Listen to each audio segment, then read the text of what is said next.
Hello dear aspirants, welcome to SPM focus UPSC. आज के 25 जुलाई 2025 के एपिसोड में हम 5 इंपॉर्टेंट टॉपिक्स कवर करेंगे जो आपके स्क्रीन में आप देख सकते हो। चलिए शुरू करते हैं आज पहला टॉपिक से, जो है इंडिया यूके ट्रेड डील के बारे में।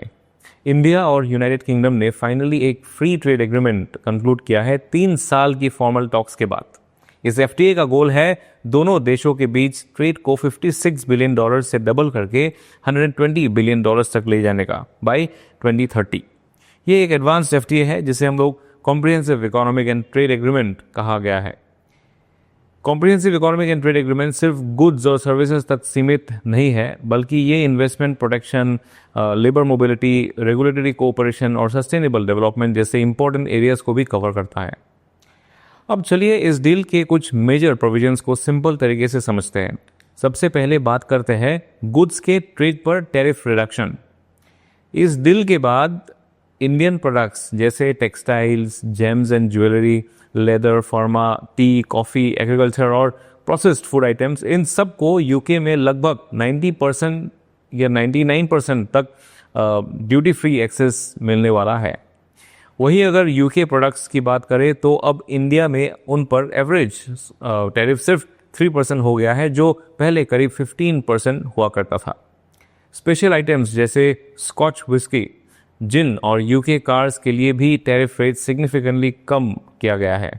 दूसरा प्रोविजन है सर्विस सेक्टर, जहां दोनों देश एक दूसरे को म्यूचुअल बेनिफिट देने वाले हैं। इंडिया के लिए कुछ एक्सक्लूसिव प्रोविजंस रखे गए हैं, जैसे कि हर साल 1800 वीज़ाज अवेलेबल होंगे इंडियन शेफ्स, योगा टीचर्स और क्लासिकल म्यूजिशियंस के लिए। जो इंडियन एम्प्लॉयज़ यूके में ट्रांसफ़र होते हैं अभी, उनको 3 साल तक नेशनल इंश्योरेंस कंट्रीब्यूशंस देने से रिलीफ मिलेगी अभी, जबकि पहले उनको देना पड़ता था बिना पेंशन की एलिजिबिलिटी की। यूके के प्रोफेशनल्स को भी कुछ फ़ायदा होगा, जैसे अकाउंटिंग, लीगल और फाइनेंशियल सर्विसेज के प्रोवाइडर्स को इंडियन मार्केट्स में नॉन डिस्क्रिमिनेटरी एक्सेस दिया जाएगा, यानी फेयर और इक्वल अपॉर्चुनिटी। तीसरा मेजर पॉइंट है रेगुलेटरी और ऑपरेशनल रिफॉर्म्स। कस्टम्स प्रोसेस अब काफ़ी सिंप्लीफाइड होगा, जैसे पेपरलेस और डिजिटल सिस्टम्स एडॉप्ट किया जाएगा, जो ट्रेड को आसान बनाएगा। साथ ही ब्रिटिश कंपनीज अब 200 करोड़ से ज़्यादा नॉन सेंसिटिव गवर्नमेंट टेंडर्स के लिए इंडिया में बीट कर पाएंगी। लेकिन कुछ चैलेंजेस भी है जिनके बारे में हम लोग अवेयर होना चाहिए। सबसे पहला इशू है इम्प्लीमेंटेशन टाइमलाइन काफ़ी लॉन्ग है। कुछ सेक्टर्स में इस एग्रीमेंट को फुल्ली इम्प्लीमेंट होने में 10 साल तक लग सकता है। एग्जाम्पल के लिए सोचिए, स्कॉच विस्की पर अभी 150% टैरिफ लगता था, जो तुरंत अभी 75% हो जाएगा, लेकिन 10 सालों में ग्रेजुअली ये 30 to 40% तक आ जाएगा। दूसरा चैलेंज है एमएसएमई सेक्टर के अवेयरनेस का। बहुत सारे छोटे एक्सपोर्टर्स को इस डील के प्रोविजंस और अपॉर्चुनिटीज़ के बारे में प्रॉपर इन्फॉर्मेशन नहीं होती। उनको सेंसिटाइज करना होगा ताकि वो उसका बेनिफिट ले सके। तीसरा इंपॉर्टेंट कॉन्सर्न है CBAM यानी कार्बन बॉर्डर एडजस्टमेंट मैकेनिज्म। इस एग्रीमेंट में CBAM को इंक्लूड नहीं किया गया है, लेकिन यूके ने अनाउंस किया है कि वो 2027 से EU स्टाइल कार्बन टैक्स लागू करेगा इंपोर्टेड प्रोडक्ट्स पर। अब CBAM का मतलब क्या होता है? मान लीजिए अगर कोई प्रोडक्ट जैसे स्टील हाई कार्बन प्रोसेस से बना है और एनवायरनमेंट में ज़्यादा पॉल्यूट इसने किया है, तो उस पर इंपोर्ट का वक्त कार्बन टैक्स लगेगा।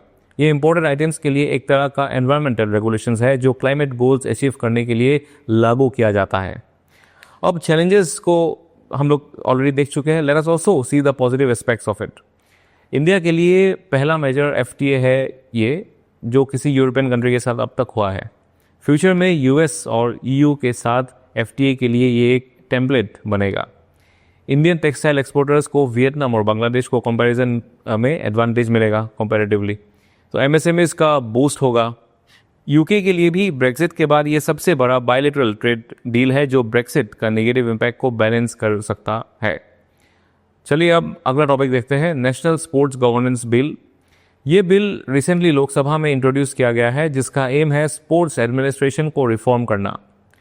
2 मेजर प्रपोजल्स दिया गया है। पहला हो गया नेशनल स्पोर्ट्स बोर्ड होना, एक सेबी टाइप स्टैट्यूटरी बॉडी बनेगी जो 56 recognised sports federations including BCCI को रेगुलेट करेगी। और दूसरा हो गया आपका नेशनल स्पोर्ट्स ट्रिब्यूनल, जिसे सिविल कोर्ट पावर्स होंगे ताकि एथलीट्स और फेडरेशंस के बीच डिस्प्यूट्स रिजॉल्व किया जा सके। अपील्स डायरेक्टली सुप्रीम कोर्ट में जाएंगी। चलिए अब देखते हैं कुछ की provisions of the national sports governance bill. National sports election panel बनेगा जिसमें सीनियर इलेक्शन ऑफिशियल्स होंगे जो फेयर और टाइमली इलेक्शंस इंश्योर करेगा। एथलीट और जेंडर रिप्रेजेंटेशन मैंडेटरी होगा। हर फेडरेशन में एक एथलीट कमेटी होगी जिसमें आउटस्टैंडिंग स्पोर्ट्स पर्सन होंगे और कम से कम 4 वुमेन मेंबर्स जरूरी होंगे। टर्म एंड एज लिमिट्स को अगर देखा जाए तो की ऑफिशियल्स के टेन्योर मैक्सिमम 12 ईयर्स तक होगा। एज लिमिट 70 साल रहेगी और जो अल्टीमेटली 75 तक एक्सटेंड भी हो सकता है ग्लोबल नॉर्म्स के अंदर। आरबीआई एक्ट भी अभी लागू होगा, जैसे कि अब सभी रिकॉग्नाइज स्पोर्ट्स फेडरेशंस आरटीआई के अंदर आएगी ताकि ट्रांसपेरेंसी बनी रहे। ये रिफॉर्म्स सेक्सुअल हैरेसमेंट के 2023 वाले केस के बाद लगाए गए हैं और स्पोर्ट्स सिस्टम को ज़्यादा अकाउंटेबल बनाने की डायरेक्शन में एक इम्पॉर्टेंट स्टेप है। ये रिफॉर्म्स 2023 में उस इंसिडेंट के बाद लाए गए हैं जब रेसलिंग फेडरेशन ऑफ इंडिया के चीफ ब्रिज भूषण शरण सिंह के खिलाफ टॉप रेसलर्स ने सेक्सुअल हैरेसमेंट के एलिगेशंस लगाए थे। ये बिल इंडियन स्पोर्ट्स सिस्टम को ज़्यादा अकाउंटेबल और फेयर बनाने की तरफ एक इम्पॉर्टेंट कदम है। अब चलते हैं अगले टॉपिक की तरफ, national cooperative policy 2025। Union home ministry और ministry of cooperatives Amit Shah ji ने ये पॉलिसी लॉन्च किया है। ये 2025 को यूनाइटेड नेशंस के इंटरनेशनल ईयर ऑफ कोऑपरेटिव्स के रूप में मनाने के लिए अनवील किया गया है। पॉलिसी के कुछ गोल्स क्या है थोड़ा देख लेते हैं हम लोग। 2034 तक कोऑपरेटिव सेक्टर का जीडीपी कंट्रीब्यूशन 3 गुना ज़्यादा करना है। 50 करोड़ एक्टिव मेंबर्स को इंक्लूड करना है। हर गांव में एक कोऑपरेटिव यूनिट होना चाहिए 5 सालों के अंदर। और फरवरी 2026 तक 2 lakh primary agricultural credit societies establish हो जाना चाहिए। इस नई कोऑपरेटिव पॉलिसी का एक इंटरेस्टिंग एस्पेक्ट भी है, इसका फोकस नॉन ट्रेडिशनल एरियाज में है, जैसे कोऑपरेटिव्स को एक्सपांड करना। सबसे पहले एग्जांपल के तौर पर अगर समझे हम लोग तो सहकर टैक्सी इनिशिएटिव। इसके तहत टैक्सी सर्विसेज कोऑपरेटिव मॉडल पर चलेगी और सभी प्रॉफिट्स डायरेक्टली ड्राइवर जो है उसको वो प्रॉफिट्स मिलेगी, यानी बीच में कोई मिडिलमैन नहीं होगा, ड्राइवर का पूरा हक उसकी कमाई पर होगा। दूसरा एरिया है ग्रीन एनर्जी। फार्मर्स कोऑपरेटिव्स अब सोलर और विंड एनर्जी जनरेशन जैसे प्रोजेक्ट्स में इन्वेस्ट करेंगे। साथ ही बायोगैस प्रोडक्शन भी प्रमोट किया जाएगा जो क्लीन और रिन्यूएबल एनर्जी का एक सस्टेनेबल सोर्स है।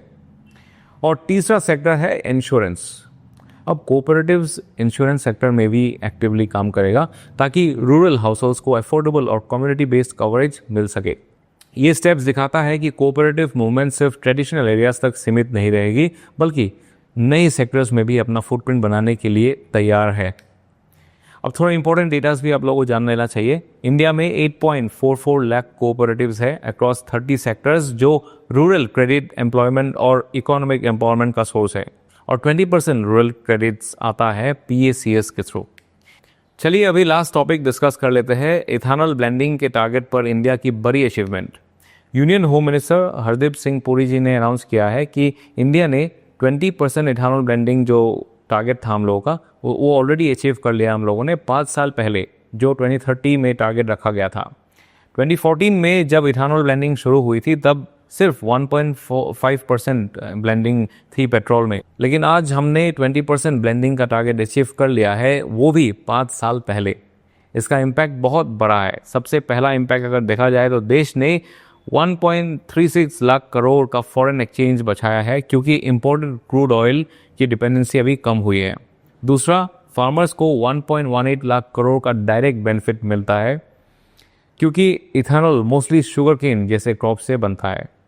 और एनवायरनमेंट का भी कभी काफ़ी फ़ायदा हुआ है, जैसे कि कार्बन डाइऑक्साइड एमिशंस में 698 लाख टोन्स का रिडक्शन हुई है। ये डेटा थोड़ा इंपॉर्टेंट है, थोड़ा आप लोग जान लीजिए। तो ये इनिशिएटिव न सिर्फ एनर्जी सिक्योरिटी को स्ट्रॉन्ग करता है बल्कि एग्रीकल्चर और एनवायरनमेंट दोनों को बूस्ट देता है। तो रियल एक्सपीरियंस आज के लिए इतना ही। कल फिर मिलते हैं नए टॉपिक के साथ। This is focus UPSC signing off. जय हिंद।